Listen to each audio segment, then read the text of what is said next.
Oh my, ladies and gentlemen, boys and girls, we have got some salty stuff today. All right, we all know that Joe Biden, of course, has been involved in some pretty scuzzy things his entire life, both politically and before he was involved in politics, okay? But what we're going to see today is this all spelled out in clear detail by Judge Joe Brown, who is completely based on this situation. Holy crap. Let's just jump into it.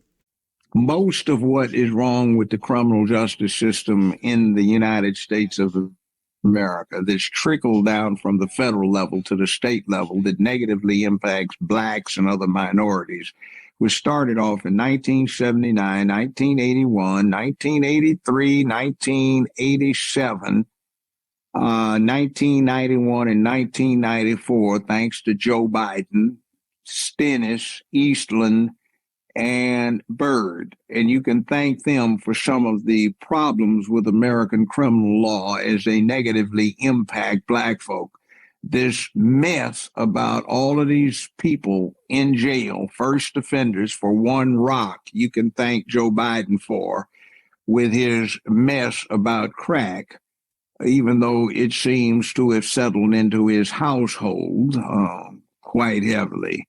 Okay, we're going to lay out a pattern of truth here from Judge Joe Brown. So the first thing he references is that, yes, all the way back in the 1980s, you did in fact have Joe Biden being basically the catalyst of getting that crack cocaine as being treated as a much heavier drug when compared to just cocaine, right? Communities were being ravaged, crime was up, gang wars were spiking, all of this stuff was going on. And of course, communities did in fact actually beg for some solutions and for some help. So Joe Biden, what does he do? He comes in and makes this crime bill that basically makes a huge sentencing disparity between the two forms of drugs. And many people call this the fatherless generation because many black men were of course sentenced to prison for merely possessing even one rock of cocaine. Okay, so no matter how you feel about that scenario, it is something that of course did happen. And as I said, I'm just trying to lay out the pattern of truth in terms of what Judge Joe Brown is saying.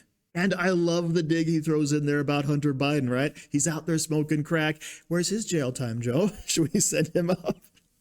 Let's get back to it. He's a liar. He had to withdraw from the presidential campaign in 1988 because he lied about his academic career. He got found early to have plagiarized some things that caused his expulsion from an academic institution.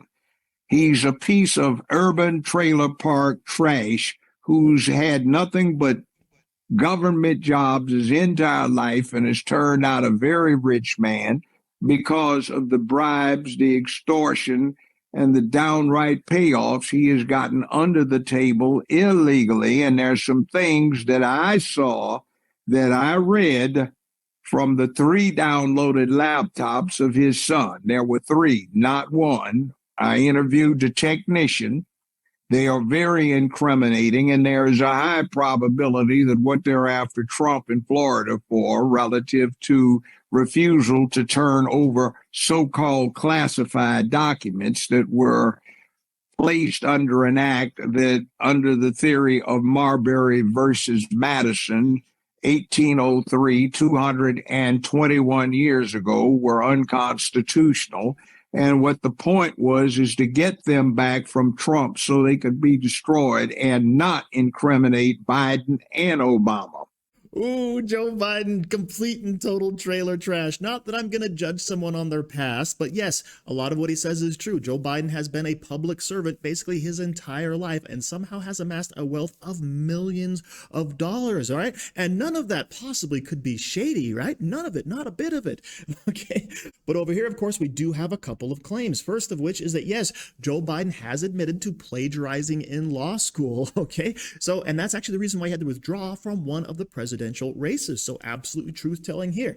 Now, as far as 3 laptops go, this is something I had to actually look up, and I did find a reference to it. Yes, there were in fact 3 laptops that were turned in by Hunter Biden to get their memories recovered. All right. Of course, he totally forgot about what they were, where they were located, etc., probably because of his crack-induced binges. But either way, all of this, of course, lends credence to the fact that Judge Joe Brown is, of course, telling the truth. And I love how he's just sticking it to the Bidens on these issues. It's hilarious.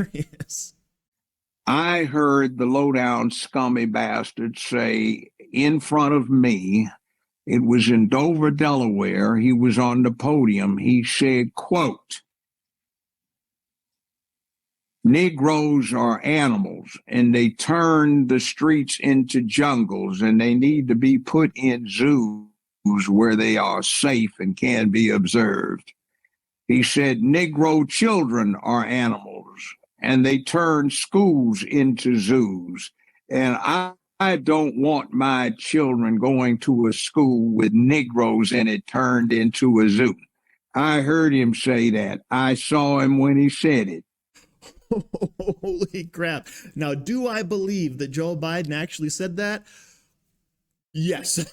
Okay, he's used language like that before, just quoting other people on the floor of the Senate, but he has actually used those words. And the simple fact that Judge Joe Brown is coming out and putting his own integrity on the line, saying, I heard him from his mouth say these words to me and the room when he was at the podium. That carries a bit of weight, all right? That's not just some fly-by-night, anonymous source says they have some weird recording of somebody saying something 20 years ago. This is Judge Joe Brown saying, yeah, I was in the room when he used that language. And it's actually very similar to language he is on record of using. So yes, that language from a Democrat, when brought up in the modern day and age, no wonder his black supporters are leaving him in droves. So as usual, thank you for watching. Don't forget to like, share, comment, subscribe, and stay safe out there, people, because they're coming after you.